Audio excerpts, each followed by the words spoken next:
Hey, everybody, it's Scott Steen with winnersandwhiners.com coming to you with the Hump Day edition of Today in Sports Betting. As always, joined by my partner in crime. He is the Hump Day extraordinaire master. He is Scott Reichel.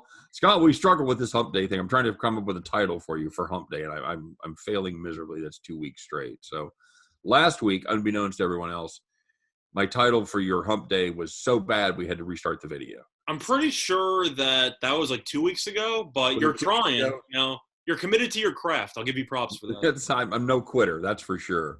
So, Scott, we do have a full slate of baseball action, unlike the one game in the NBA.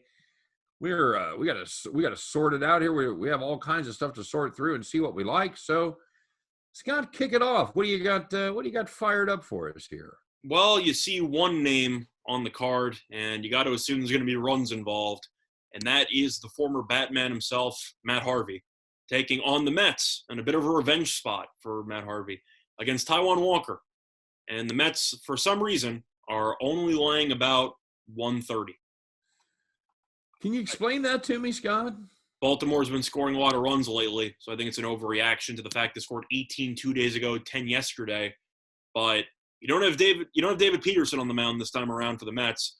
Instead, you have Walker, who's been really good, and Matt Harvey's on the mound for Baltimore. And we have really run out of praise for Matt Harvey just in what he's done for our bankroll. He's been terrible in real life. He's been great for us, but he's just really bad. I mean, 6.62 ERA, 1.61 WHIP. You go through the last couple of starts. Actually decent in his last appearance, I guess. He goes 3 innings, though. He went 3 innings. I'm going to say, so that's a moral victory for. Are you looking at Baseball Reference? See how many pitches he threw? No, but I'm guessing like 50 something. I would think more than that. I don't know why you pull him. I have no idea. I'm gonna look at it right now. I saw 3 innings though, so I'm assuming he's a half opener, half let's get him out of here before he gets killed. He threw 43 pitches. 43 pitches. So I'm guessing he had some arm injury or something. Like they had to have taken a precaution. Didn't miss a start though. I'm just trying to spitball here. I don't know why you'd pull him. Was there a rain delay involved? Maybe they just didn't want to bother. Well, if we knew what games we were going to do in advance, we could actually do research on this.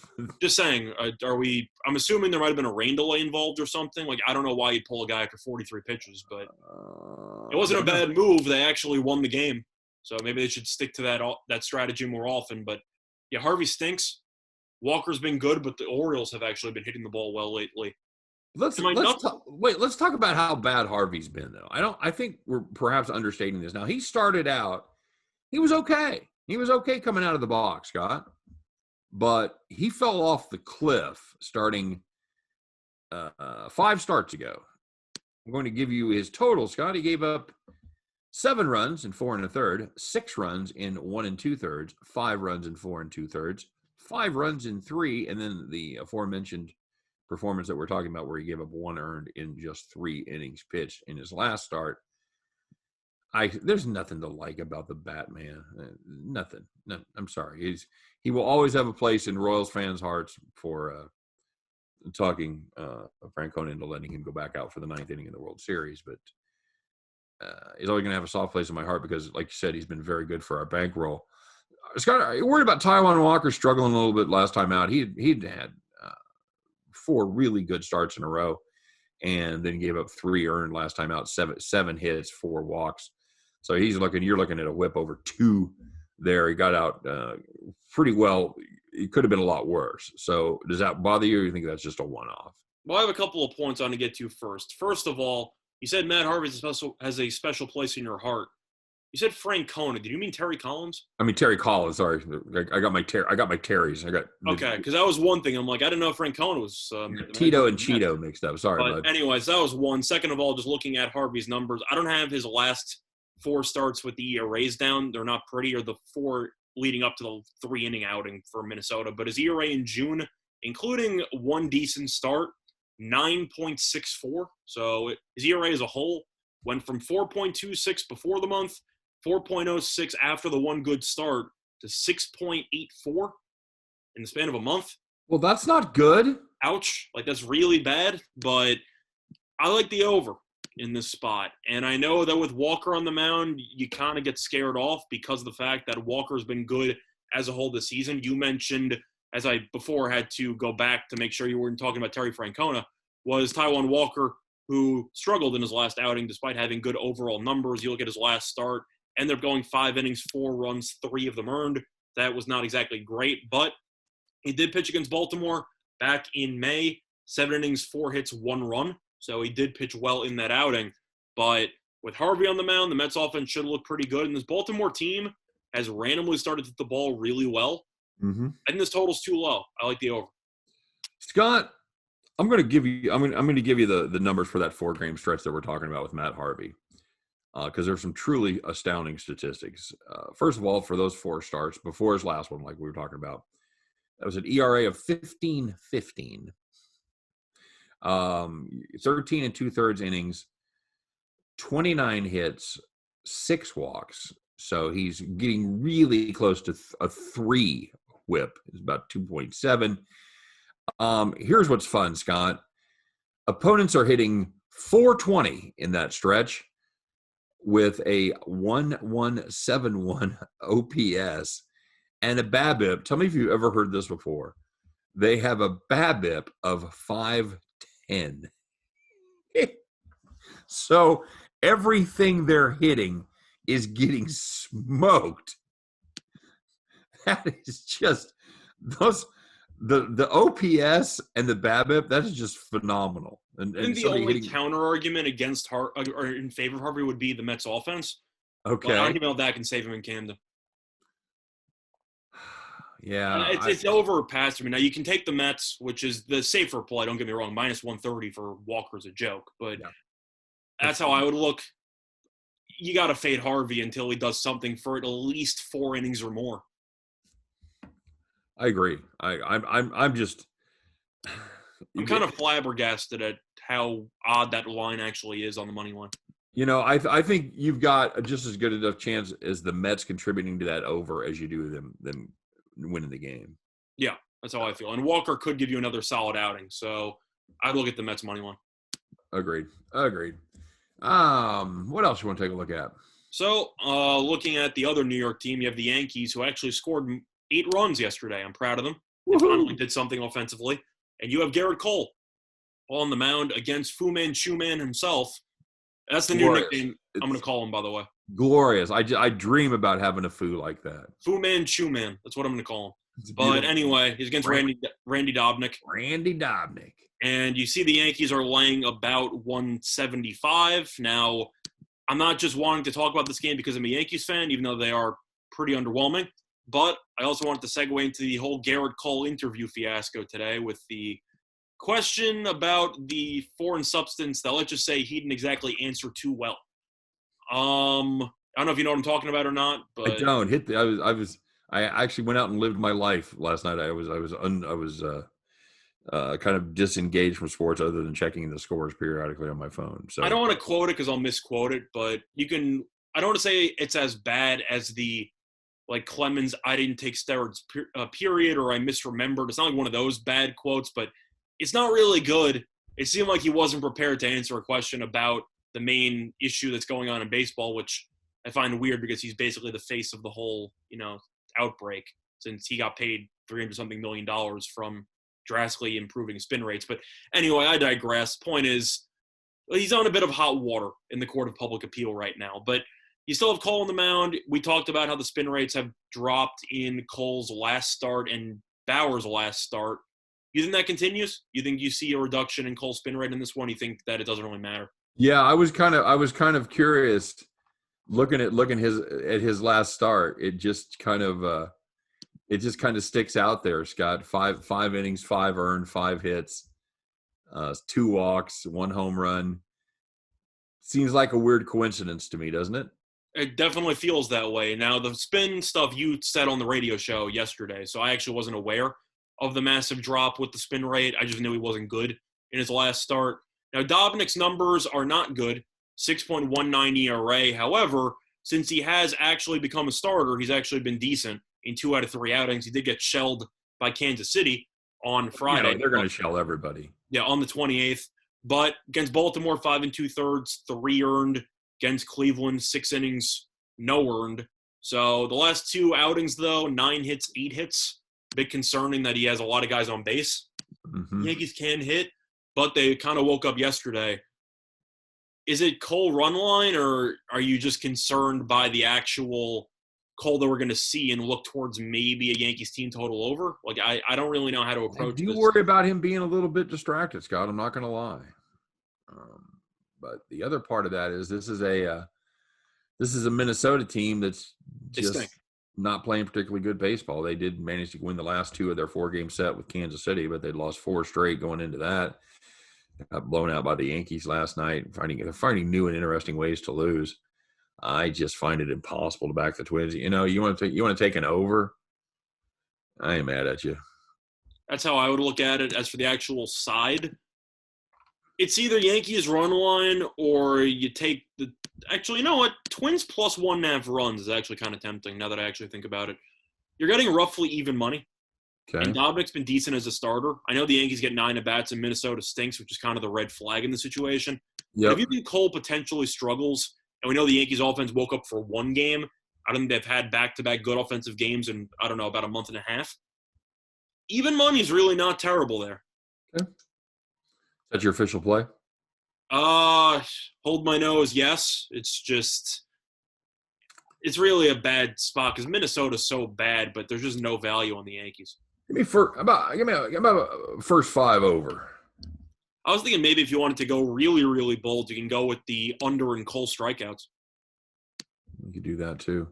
I'm assuming that number will be double digits, or at least 9.5 juiced. But Cole, whether or not his spin rate keeps dropping, that the public is going to love every over on the strikeout props because he's the favorite to win the Cy Young at the moment. But if you think that Cole might struggle a little bit, you might see a little bit more contact than what you're accustomed to seeing with Cole. You say Garrett Cole's the favorite to win the Cy Young? According to the AL, on the leaders, he was. Hang on, Scott. Lance Lynn's on the phone for you. Well, I'm just telling you what I see, man. Like, right. I'm just looking at it, and just to actually confirm, I know he was about minus 120. No, I know. And, yeah. It's the week. He is minus 140 now. I'm selling that stock. I don't agree with it at all. But Bieber's second at 6-1, which I don't agree with either. Selling that stock. Glass now at 6-1's tempting. Warmer. I'll hold all tickets.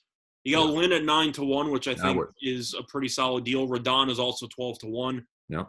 Means is 25-1, but he just got injured, so you can toss that. I don't know. Cole at minus 140 as a Cy Young. That's a whole separate thing from the actual card tomorrow, but that line makes no sense, and there was definitely a bit of New York tax on that. Agreed. Yeah, but give me the first 5 over. We're certainly going to get it at 4. Probably won't get it 3.5. We're going to get that at 4. Yeah, that sounds about right. I'll take one of these teams putting up a crooked number in the first 5 innings, and that should get us over the total there. Yeah, I agree. All right, anything else? Looking at the rest of the card, you actually have Lance Lynn on the mound against Manoah. Manoah, you love him. No, that doesn't work, but I'm going to work out a nickname for him. Either way, I actually think he's pretty good. Looking at his outing so far, I know he shut down the Yankees in his first appearance. Lynn, we know, is really good. He needs no introduction. He's 9-1 to win the Cy Young. Meanwhile, Manoah, 9 1/3. And underpriced. Yeah. Manoah, 9 1/3 innings, 3.86 ERA. He's been pretty good. I still have an issue with Toronto's bullpen, which exploded once again last night. First 5 under. Don't hate it. I mean, it depends if you actually buy into the Manoah stock, but I actually think he's pretty good. We'll see. He's made just 2 starts in his pro career, in his major league career. Yep. So yeah, we'll see. He was very good. He was very good against the Yankees. He was very bad against the Fish. So yeah, I think another thing I have to look at is Houston getting plus money. I know Odorizzi's awful. I understand that, and that Eovaldi's been good, but Houston has just dominated this team. This past during the season, they're 4-1 straight up, and they've really not been close. They've just buried this team, and they beat Boston again yesterday, 7-1. Even if you don't like Odorizzi in this spot, which is fair because why would you like him in this spot? He's awful. Maybe look towards the Houston team total over. Eovaldi's been good, but we know the Red Sox bullpen's not exactly great. And Houston has really just picked this team apart. I think there's some value on Houston potentially, and you're looking at a situation where they're an underdog.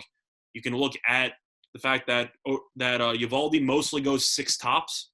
You're probably getting the Red Sox bullpen for 3+ innings. Mm-hmm. I think there might be some value on a team total there. Don't hate it. Don't hate it at all. This is the Houston team, like you said, playing really good ball, Scott. They've won 3 of their last 4 and 7 of their last 9. So that's the team playing good baseball right now, as you knew they eventually would. Boston, also a team up until last night, Scott, was playing very well. They'd won 5 straight. Kind of a streaky team, though. They are. I'm just looking at the fact that Houston's dominated them all season, and I don't want to say pitching matchups go out the window because, of course, that matters. Yeah. Plus 120 with a team that's won 4 out of 5 against the other team is kind of tempting. But looking at the rest of the card, I see another cheap price on Milwaukee. They're not underdogs, but I know we liked Milwaukee at plus money. Hauser was great once again yesterday, and the Brewers won again. I believe they're 10-1 in their last 11. You have Anderson on the mound, minus 118 against Gutierrez, who's actually looked pretty good so far in his young MLB career. But I got to like the Brewers, don't I? Minus 118 for probably the hottest team in baseball. Are you an Anderson fan? No, not at all. But I'm looking at just the current form of the teams, and Milwaukee's in better form. Gutierrez has still been good, but he's kind of an unproven commodity because he's only made about 2 or 3 starts this season. Yeah. I'm just looking at the Brewers winning 10 of 11 at minus 118. I got to be tempted by that. No, Anderson hasn't been stellar, but they do win for him. They do put runs on the board. They put 17 on the board his last 3 starts. He's gone 3-0. I don't think he's good, but he's a veteran who's somewhat serviceable. He's an eater. He's a 4-5 guy. He's an innings eater. But do you like the Brewers at that price? Because I feel like that's a little bit too low. You've got to. I'm always a big fan of fading the rookie, Scott, until they really, really show me something. So, Gutierrez, like I said, he's made 2 starts. He's gone 10 total innings, given up 3 earned, 5 hits, 5 walks. So his WHIP is 1.